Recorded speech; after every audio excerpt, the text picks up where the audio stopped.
Ĉu vi iam forgesis vian poŝtelefonon? Kiam vi konstatis, ke vi forgesis ĝin? Mi supozas, ke vi ne nur frapetis vian frunton kaj ekkriis damne pro nenio. La konstato verŝajne ne ekaperis al vi spontanee. Plej verŝajne vi volis preni vian poŝtelefonon, malfermis vian poŝon aŭ sakon kaj estis momente konfuzita pro tio, ke ĝi ne estas tie. Tiam vi faras mensan retrorigardon de la matenaj okazaĵoj. Fek. En mia caso, la vekilo de mia poŝtelefono vekis min kiel kutime, sed mi konstatis, ke la baterio estis malpli ŝarĝita ol atendeble.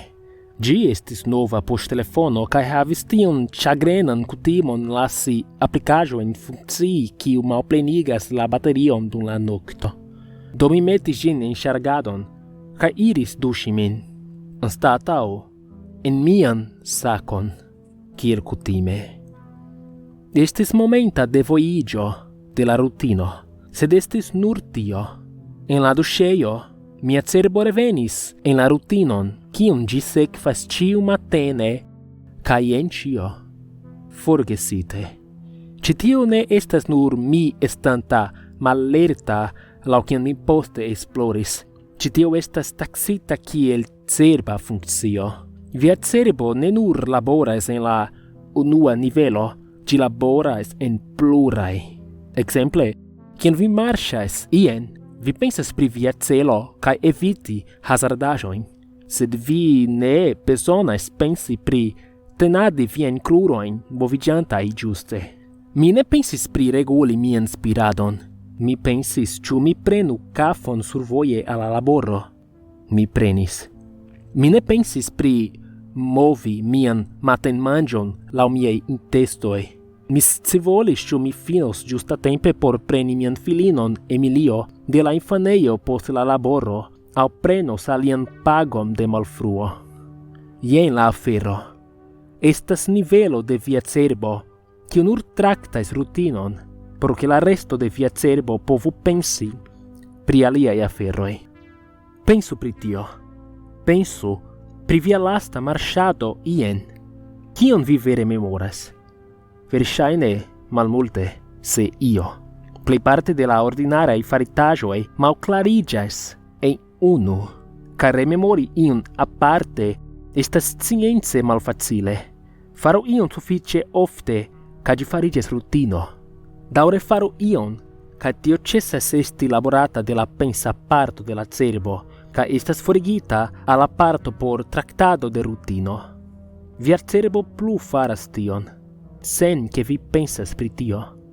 Baldaŭ vi pensas pri via vojo al laboro tion kion vi pensas pri teni viajn krurojn moviĝantaj dum vi marŝas. Multaj homoj nomas tion memregado, sed estas danĝero tie. Se vi havas paŭzon en via rutino, via kapablo memori kaj konsideri la paŭzon estas tiel bona kiel via kapablo malhelpi vian cerbon iri en rutinan reĝimon. Mia kapablo memori ke mia poŝtelefono estas sur la kuirejstablo estas same findinda kiel mia kapablo malhelpi mian cerbon iri en matenrutinan reĝimon, kiu siavice deklarus ke mia poŝtelefono estas efektive en mia sako, sed mi ne malhelpis mian cerbon iri en rutinan reĝimon. Mi duŝis min kiel kutime. Rutino komenciĝis, escepto forgesita. Memregado startiĝis. Mia cerbo revenis al la rutino. Mi duŝis, mi razis, kun la radio antaŭvidanta mirindan veteron. Mi donis al Emilio ŝian matenmanĝon kaj portis ŝin en la aŭton. Ŝi estis ĉarma ĉimatene. Ŝi plendis pri la malbona suno, blidiganta ŝin, diranta ke ĝi malhelpis ŝin dormeti survoje al la infanejo. Kaj foriris. Tio estis la rutino. Ne gravis ke mia poŝtelefono estis sur la kuirejstablo, en silenta ŝargado. Mia cerbo estis en la rutino kaj en la rutino mia poŝtelefono estis en mia sako. Tial mi forgesis mian poŝtelefonon. Neniu mallerteco, neniu neglektemo, sed nenio krom mia cerbo en rutina regimo kaj anstataŭiganta la escepton. Memregado startigis. Mi foriris por laboro. Estis jam varmega tago. La suno bruligis ekde antaŭ kiam la poŝtelefono vekis min. La stirilo estis trom varma aŭ la tuŝo kiam mi sidiĝis. Mi pensas ke mi aŭdis Emilion moviĝi sur la malantaŭa sidloko por eliri el la sunbrilo. Sed mi laboro. Mi sendis la raporton. Estis en la matena conveno. Nur kiam mi ricevis rapidan kafan paŭzon kaj iris al mia poŝtelefono, la iluzio rompiĝis. Mi faris mensan retrorigardon. Mi rememoris la senŝargan baterion. Mi rememoris meti ĝin en ŝargadon. Mi rememoris lasi ĝin tie. Mia poŝtelefono estis sur la kuireistablo. Memregado haltis. Denove, jen estas danĝero. Ĝis vi havos tiun momenton, la momenton kiam vi iras al la forestanta poŝtelefono kaj rompas la iluzion, tiu parto de la cerbo ankoraŭ estas en rutina regimo. Ĝi ne havas kialon pridubi la faktojn de la rutino. Tial estas rutino. Eluziĝo de ripeto. Ne estas kvazaŭ iu povus diri, kiel vi ne memoris vian poŝtelefonon? Vi ne rimarkis? Kiel vi povas forgesi? Vi devas esti neglektema. Ĉi tio estas misrigardi la punkton. Mia cerbo ankoraŭ diris al mi, ke la rutino estis plenumita kiel kutime, malgraŭ la fakto, ke ĝi ne estis. Ne ke mi forgesis mian poŝtelefonon. Laŭ mia cerbo, laŭ la rutino, mia poŝtelefono estis en mia sako. Kiel mi demandus pri tio? Kiel mi kontrolus? Mia cerbo estis ligita al la rutino, kaj la rutino estis ke mia poŝtelefono estis en mia sako. La tago daŭre bakadis. La matena nebulo cedis al la senĉesa varmo de la posttagmezo. Homoj interŝanĝis kafojn kontraŭ glaciigitaj smuzioj, jakoj forĵetitaj, manikoj kunvolvitaj, kravatoj malstreĉitaj. La parkoj malrapide pleniĝis je varmobanuloj kaj kadrostadoj. La fenestraj kadroj minacis deformiĝi. La termometro daŭre ŝveliĝis. Feliĉege la oficejoj estis klimatizitaj. Sed, kiel ĉiam, la forno de la tago cedis lokon al pli malvarma vespero. Alia tago, alia mono.